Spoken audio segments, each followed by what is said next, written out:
T-250, T-400 లాంటి air defence systems Russia సొంతం. ప్రపంచంలో ఇజ్రాయెల్కి సంబంధించిన ఐరన్ డోమ్ తర్వాత అత్యంత రక్షణాత్మకమైనటువంటి ఇది ఐరన్ డోమ్స్ వీళ్ళయ్యాయి. 400 కిలోమీటర్ల దూరంలోనే మన దేశానికి వ్యతిరేకంగా వచ్చేటువంటి వాటిని గుర్తించి లక్ష్యాలను ధ్వంసం చేయడం అనేటువంటిది S-400 టీ కాదు S-400 S-250 అన్నటువంటి S-250కి అప్గ్రేడేషన్ S-400 ఇది రష్యా సొంతం.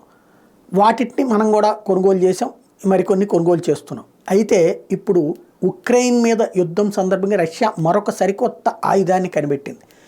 ఎందుకు అంటే ఇప్పుడు మిస్సైల్సో యుద్ధ విమానాలో ఇట్లాంటి వాటిని కంట్రోల్ చేయడానికి ఇంతకుముందు ఉన్నటువంటి సిస్టమ్స్ S-400 S-250 కానీ ఇప్పుడు డ్రోన్ సిస్టమ్స్ వస్తున్నాయి. ఈ డ్రోన్ సిస్టమ్స్ కూడా వచ్చినప్పుడు వీటిని S-400 నుంచి S-250 నుంచి అయితే కనుక ఇంతకుముందే చెప్పుకున్నట్టు 5 లక్షలు 10 లక్షలు ఉండే డ్రోన్ కోసం 1.5-2 కోట్ల రూపాయలు ఉండేటువంటి మిస్సైల్స్ని వాడాల్సి వస్తుంది. అది పెద్ద సమస్య కూర్చుంటుంది. అలా కాకుండా ఎట్లాంటి దాన్నైనా సరే మధ్యలో జామ్ చేసి నాశనం చేయగలిగినటువంటి సరికొత్త టెక్నాలజీని నకా అని పేరు పెట్టింది. Is a neural network that recognizes certain objects including enemy equipment. శత్రువుకి సంబంధించినటువంటి ఎక్విప్మెంట్ ఎనీథింగ్, అది మిస్సైల్ కావచ్చు, యుద్ధ విమానం కావచ్చు,